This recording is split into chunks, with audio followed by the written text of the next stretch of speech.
एक बार की बात है। राजेश नाम का एक आदमी था। वह गांव से अपने परिवार के साथ शहर गया था काम करने के लिए। वह एक होटल में काम करता था, पर समय का पहिया घूमा और लॉकडाउन आ गया। कोरोना में सबकी हालत बहुत खराब कर दी। होटल वालों ने उसे होटल से निकाल दिया क्योंकि होटल बंद होने के कगार पे आ चुका था। उसी बीच राजेश की बीवी बहुत बीमार पड़ गई। कुछ दिनों बाद राजेश की बीवी का देहांत हो गया। अब गांव में बच्चों को पालने के लिए राजेश को कोई काम की जरूरत थी। अरे बेटा राजेश, क्या हुआ? बहुत दुखी लग रहे हो। क्या बताऊं चाचा, मेरी तो पूरी दुनिया ही उजड़ गई। सब खत्म सा हो गया है। 2 बच्चे हैं, कैसे उनका पेट पालूं? कोई काम भी नहीं है। हिम्मत रखो बेटा, तुम तो होटल में काम करते थे, क्यों नहीं तुम अपना एक होटल खोल लो? अरे कैसे चाचा, मुझे तो ठीक से खाना बनाना भी नहीं आता। कोशिश तो करके देखो बेटा, कुछ न कुछ तो करना ही पड़ेगा ना। यह बोल के चाचा चले गए। राजेश भी दुखी होकर भगवान से विनती किया। घर जाते वक्त एक सुनसान रास्ते में राजेश अकेला जा रहा था। वह सब सोच ही रहा था, तभी उसकी नज़र एक पेड़ के पास रखे हुए बर्तन पे जाती। अरे ये बर्तन कौन छोड़ गया? तभी उस बर्तन से आवाज आती है, आओ राजेश, मैं एक जादुई बर्तन हूँ। राजेश डर जाता है। उसे लगता है कोई उसके साथ मजाक कर रहा है।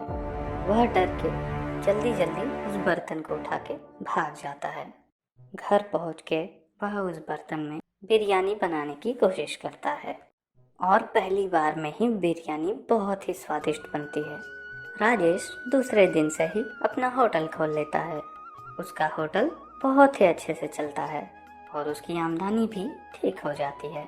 कुछ समय बीतने के बाद राजेश के पास काफी धन हो जाता है और धन के साथ उसके मन में अहंकार भी आ जाता है। एक दिन एक गरीब व्यक्ति उसके दुकान पे आता है।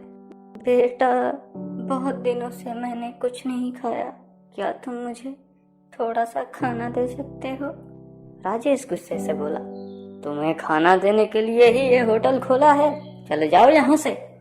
अब राजेश का अहंकार साफ दिख रहा था और दूसरे दिन से ही राजेश की परेशानियां बढ़ गई क्योंकि अब खाना अच्छा नहीं बन रहा था, सब गड़बड़ हो रही थी। राजेश परेशान हो गया। ऐसे ही कुछ दिनों तक राजेश की दुकान जैसे बंद होने के कगार पे आ गई थी। अब उसके बिरयानी में ना कोई स्वाद था, ना लोग उसके दुकान पे आते थे। कुछ दिनों बाद एक रात वो बैठ के यही सब सोच रहा था कि आखिर उससे ऐसी क्या गलती हो गई कि अब बिरयानी अच्छी नहीं बन रही।